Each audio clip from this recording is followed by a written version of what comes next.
આખા દિવસમાં ઘણી નાની મોટી ઘટનાઓ બનતી હોય છે, ઘણા સમાચાર બનતા હોય છે, પરંતુ બધા વિશે જાણવા બેસવું તો આ સમય જે છે એ ટૂંકો પડશે. એટલા માટે અમે આખા દિવસના 10 એવા મોટા સમાચાર લઈને આવ્યા છે જે તમારા જાણવા જરૂરી છે. અને શરૂઆત આપણે ગુજરાતથી કરીએ તો ગુજરાતમાં ધીરે ધીરે દુષ્કર્મનું જે પ્રમાણ છે એ વધતું જાય છે અને દુષ્કર્મીઓ જે છે એમની હિંમત પણ ધીરે ધીરે વધી રહી છે. એવામાં આજે ગુજરાતમાં એક નિર્ભયા કાંડ થયો હતો. રાજકોટની સગીરા પર સુરતમાં ચાલુ બસમાં દુષ્કર્મની ઘટના બની છે. રાજકોટની તરુણી પર સ્લીપર કોચમાં દુષ્કર્મ આચરવામાં આવ્યું હતું. તરુણી સુરતથી રાજકોટ આવી રહી હતી ત્યારે આ ઘટના બની હતી. ગીર સોમનાથના વિજય બારડ દ્વારા દુષ્કર્મ આચર્યા હોવાનું અત્યારે માહિતી મળી છે. ત્યારે રાજકોટમાં ફરિયાદ નોંધીને ફરિયાદ અત્યારે સુરત મોકલવામાં પણ આવી છે. એવું કહેવાય રહ્યું છે કે આરોપી પણ રાજકોટની હોસ્ટેલમાં કામ કરતો હતો. તરુણી કોઈ કામથી સુરત ગઈ હતી અને વિજય પણ તેની પાછળ સુરત પહોંચી ગયો હતો. સુરતથી આ બસ રાજકોટ આવી રહી હતી ત્યારે આ ઘટના બની હતી. હાલ પોલીસ આ બાબતે તપાસ પણ કરી રહી છે. વડાપ્રધાન નરેન્દ્ર મોદી આજે ટેસ્લાના સીઈઓ ઇલોન મસ્ક સાથે વાતચીત કરી છે. આ વાતચીત તેમને ફોન ઉપર કરી છે. પીએમ મોદીએ મસ્ક સાથે વિવિધ મુદ્દાઓ પર ચર્ચા કરી છે. પીએમ મોદી અને મસ્ક વચ્ચેની વાતચીત આ વર્ષની શરૂઆતમાં વોશિંગ્ટન ડીસી પર તેમની મુલાકાત દરમિયાન ચર્ચા થયેલા વિષયો પણ આવરી લેવામાં આવ્યા હતા. આ વાતચીત એવા સમય થઈ છે જ્યારે એલન મસ્કની કંપનીઓ ટેસ્લા અને સ્ટારલિંક ભારતમાં પ્રવેશ કરવાની તૈયારીમાં છે. ટેસ્લા ભારતમાં ઇલેક્ટ્રિક વાહનોનું ઉત્પાદન શરૂ કરવા માટે સરકાર સાથે વાર્તાલાપ કરી રહી છે. બીજી બાજુ સ્ટારલિંક ભારતમાં સેટેલાઇટ આધારિત ઇન્ટરનેટ સેવા શરૂ કરવા માટે એરટેલ અને જીઓ જેવી કંપનીઓ સાથે ભાગીદારી કરવા માંગે છે. ઇન શોર્ટ એવું માની શકે કે ટૂંક સમયની અંદર ટેસ્લા ભારતમાં પણ આવી શકે છે.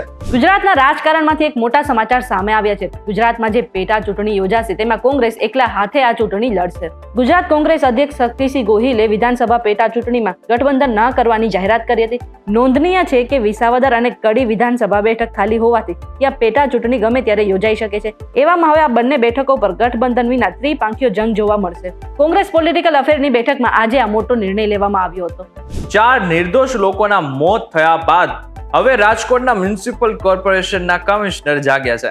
તેમણે 11 સભ્યોની ફેક્ટ ફાઇન્ડિંગ કમિટી બનાવી નાખી છે અને એવું પણ કહેવામાં આવી રહ્યું છે કે ટૂંક સમયની અંદર તેઓ અલગ અલગ રીતે જેટલા પણ લોકો ડ્રાઈવર છે અને કંડક્ટર છે એમનું ફિટનેસ ચેક કરવા માટે અલગ અલગ સર્ટિફિકેટ પણ મંગાવશે. આ ઉપરાંત 25 થી 58 વર્ષ ઉંમર સુધીના જ લોકોને ડ્રાઈવરના કામ માટે રાખવા નિર્ણય કરવામાં આવ્યો છે, જેમાં ડ્રાઈવર પાસે ફિઝિકલ ફિટનેસ સર્ટી અને 2 વર્ષ જૂનું વેલિડ લાયસન્સ હોવું જરૂરી છે. આ સાથે જ કોઈ પણ ડ્રાઈવર પાસે 8 કલાકથી વધુ કામ ન કરાવવાનો પણ નિર્ણય કરાયો છે. જોકે સાહેબ આ બધી જ વસ્તુ પહેલા કરી લેવાની જરૂર હતી, નહીં તો આ 4 લોકોના મોત થયા ને એ પણ ના થાત અને તમારી આબરૂ પણ બચેલી રહેત. અત્યારે ભર ઉનાળે લગભગ બધી જગ્યા પર પાણીની તંગી છે અને સુરેન્દ્રનગરમાં પણ પાણીની તંગી વચ્ચે અત્યારે નર્મદા વિભાગની ઘોર બેદરકારી સામે આવી છે, જેના કારણે સૌથી વધારે ખેડૂતો પરેશાન થયા છે. સુરેન્દ્રનગરમાં બામણવા ગામે કેનાલ ઓવરફ્લો થતા ખેતરોમાં જળબંબાકાર થઈ ગયો છે અને આસપાસના ખેતરમાં કેનાલના પાણી ફરી વળતા ખેડૂતોને મોટે પાયે નુકસાન પણ થયું છે. ખેડૂતોએ મહા મહેનતે તૈયાર કરેલો જે પાક છે તેમાં અત્યારે પાણી ફરી વળ્યા છે અને આ બાબતે હજુ પણ તંત્રએ કોઈ જવાબ પણ નથી આપ્યો. તમે બેંકનું એટીએમ તો જોયું હશે, પરંતુ હવે ભાવનગરમાં અનાજનું એટીએમ પણ આવી ગયું છે. ગુજરાત સરકાર દ્વારા ભાવનગરમાં સૌ પ્રથમ વખત અનાજનું એટીએમ શરૂ કરવામાં આવ્યું છે. જરૂરિયાતમંદ લોકોને લાંબી લાઈનોમાં ઉભા રહેવાથી મુક્તિ મળે તે માટે અન્નપૂર્તિ એટીએમ શરૂ કરવામાં આવ્યું છે. આ એટીએમને કારણે વૃદ્ધ અને અશક્ત લોકોને સહાયતા મળી રહી છે. લાંબી લાઈનને કારણે કેટલાક લોકોને મુશ્કેલી પડતી હતી તો સમયનો પણ બગાડ થતો હતો. એટલું જ નહીં, દુકાનધારક જે સમયે દુકાન ખોલે ત્યારે અનાજ લેવા જવું પડતું હતું. તેના બદલે હવે 24 કલાક અનાજનું એટીએમ ચાલશે તો ફિંગરપ્રિન્ટના આધારે થોડી ક્ષણોમાં રાશન સરળતાથી મળી રહેશે. આ એટીએમનો 8000 થી પણ વધુ લોકોએ લાભ લઈ ચૂક્યા છે.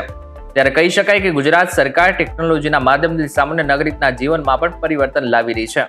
જોકે અત્યારે તો ભાવનગરમાં આ એટીએમ શરૂ કરવામાં આવ્યું છે. બની શકે કે આગળના સમયમાં રાજ્યના બીજા વિસ્તારોમાં પણ આ શરૂ થાય. કભી ધૂપ કભી છાંવ આવું જ કંઈક વાતાવરણ અત્યારે ગુજરાતમાં જોવા મળી રહ્યું છે. આજે ગુજરાતમાં અનેક જગ્યા પર ગરમીને કારણે યલો એલર્ટ આપવામાં આવ્યું હતું. તો એવામાં આવતીકાલે માછીમારોને દરિયો ન ખેડવા માટે સૂચના આપવામાં આવી છે અને એવું કહેવાય રહ્યું છે કે વેસ્ટર્ન ડિસ્ટર્બન્સને કારણે આવનાર થોડા દિવસોમાં વાદળછાયું વાતાવરણ રહેશે અને આ સિવાય વરસાદી છાંટા પણ પડી શકે છે. આ સાથે સાથે આવનાર થોડા દિવસોમાં જે 2 થી 3 ડિગ્રી ગરમીનો પારો છે એ પણ નીચે ગગડવાની વાત હવામાન વિભાગ દ્વારા કહેવામાં આવી છે. રખડતા ઢોરનો ત્રાસ હજુ પણ જોવા મળી રહ્યો છે. જૂનાગઢના માણાવદરથી આ કિસ્સો સામે આવ્યો છે કે જ્યાં માણાવદરમાં રખડતા ઢોરને કારણે લોકો ત્રાહિમામ પોકારી ઉઠ્યા છે. માણાવદરમાં શાક માર્કેટમાં 2 આખલા વચ્ચે યુદ્ધ છેડાયું હતું. શાકભાજી માર્કેટમાં જ 2 આખલા બાખડ્યા હતા. આખલા યુદ્ધના સીસીટીવી પણ સામે આવે છે, જેમાં આપ જોઈ શકો છો કે આખલાની લડાઈને કારણે શાકભાજી માર્કેટમાં નાસભાગ મચી ગઈ હતી. એટલું જ નહીં, આખલાએ શાકભાજી સ્ટોલને અડફેટે લેતા નુકસાન થયું છે, તો બીજી તરફ વારંવાર ઢોરની સમસ્યાથી લોકો પણ પરેશાન બન્યા છે અને તંત્રની કામગીરી સામે પણ સવાલ ઉઠાવી રહ્યા છે. ત્યારે હવે રખડતા ઢોરનો ત્રાસ ક્યાં સુધી રાજ્યમાં છે એ લગભગ કોઈને પણ નથી ખબર. સોનાની ચમક ઝાંખી નથી પડી રહી, કારણ કે તમારે અત્યારે 1 તોલું સોનું ખરીદવા માટે 97,000 રૂપિયા ચૂકવવા પડશે. સોનાના ભાવમાં સતત વધારાથી અત્યારે તે ઓલ ટાઈમ હાઈ પર પહોંચી ગયું છે અને લોકો સોનું ખરીદી તો રહ્યા છે, પરંતુ ક્વોન્ટિટી ઘટાડી રહ્યા છે. પહેલા લોકો જે 2 થી 3 તોલા સોનું ખરીદતા હતા, હવે તેટલા જ રૂપિયામાં અત્યારે 1 થી 1.5 તોલું સોનું ખરીદી શકે છે. આવનાર સમયમાં સોનાના ભાવમાં મોટો ઘટાડો આવે એવી અફવા પણ ફેલાઈ હતી, પરંતુ આ ફક્ત એક અફવા જ સાબિત થઈ છે. અને અત્યારે એવું કહેવાય રહ્યું છે કે સોનાનો જે ભાવ છે એ હજુ પણ ઉપર જઈ શકે છે અને દિવાળી સુધી સોનાનો ભાવ 1 લાખને પાર પણ પહોંચી શકે છે. ઇઝરાયલ અને હમાસનું યુદ્ધ હવે પૂરું થવાનું હોય ને એવું લાગી રહ્યું છે. ત્યારે હમાસે ઇઝરાયલને કીધેલું છે કે હવે આગળના સમયમાં જો અમે તમારા જેટલા પણ બંધકો છે એને છોડીએ છીએ ને તો તમારે પણ યુદ્ધ ખતમ કરવું પડશે. હમાસના વરિષ્ઠ અધિકારીએ કહ્યું છે કે અમે ઇઝરાયલના જેલમાં કેદ પેલેસ્ટિયન નાગરિકોના બદલામાં તમામ બંધકોને છોડવા રાજી છીએ. અમે તમામ ઇઝરાયલી બંધકોને મુક્ત કરી દઈશું. હમાસના નેતા ખલીલ અલ હાયાએ ટેલિવિઝન પર કહ્યું છે કે હવે અમે કોઈ વચગાળાની સમજૂતી કરવા માંગતા નથી, કાયમી ઉકેલ લાવવા માંગીએ છીએ.